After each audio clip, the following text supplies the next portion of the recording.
Race ಶುರುವಾಗಿದೆ, CM race. ಅದರಲ್ಲಿ ಜಾರಕಿಹೊಳಿ ಅವರು, ಬೇರೆ ಬೇರೆ MB ಪಾಟೀಲ್ ಅವರು ಎಲ್ಲ ಹೇಳ್ತಾ ಇದ್ದಾರೆ ನಾವು CM ಆಗ್ತೀವಿ ಅಂತ. ದೇಶಪಾಂಡೆ ಅವ್ರಿಗೆ ಭಾಳ ಸ್ಪಷ್ಟ, ಕಾಂಗ್ರೆಸ್ ಪಕ್ಷ ಒಂದು ಶಿಸ್ತಿನ ಪಕ್ಷ.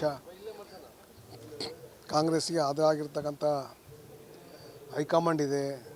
ರಾಜ್ಯದಲ್ಲಿ KPCC ಅಧ್ಯಕ್ಷರು DK ಶಿವಕುಮಾರ್ ಇದ್ದಾರೆ, ಮುಖ್ಯಮಂತ್ರಿ ಸಿದ್ದರಾಮಯ್ಯನವರು ಇದ್ದಾರೆ.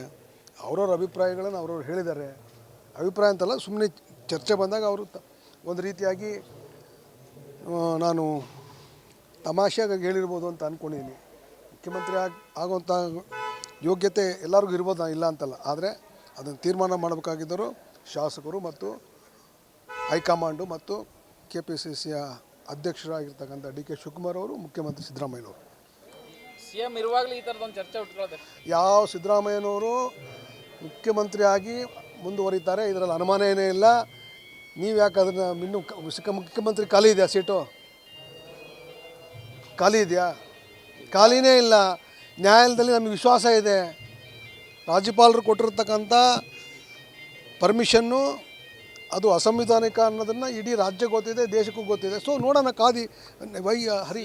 CM ಕುರ್ಚಿ ಖಾಲಿ ಇಲ್ಲದೆ ಇರುವಾಗಲೇ ಸಚಿವರು ಈ ರೀತಿಯ ಹೇಳಿಕೆಗಳನ್ನು ಕೊಡೋದು ಎಷ್ಟು ಸರಿ? ನಾನು CM ಆಗ್ತೀನಿ. ಯಾರೂ CM ಆಗಲ್ಲ, ಮುಖ್ಯಮಂತ್ರಿ ಸಿದ್ದರಾಮಯ್ಯನವರೇ ಮುಂದುವರಿತಾರೆ.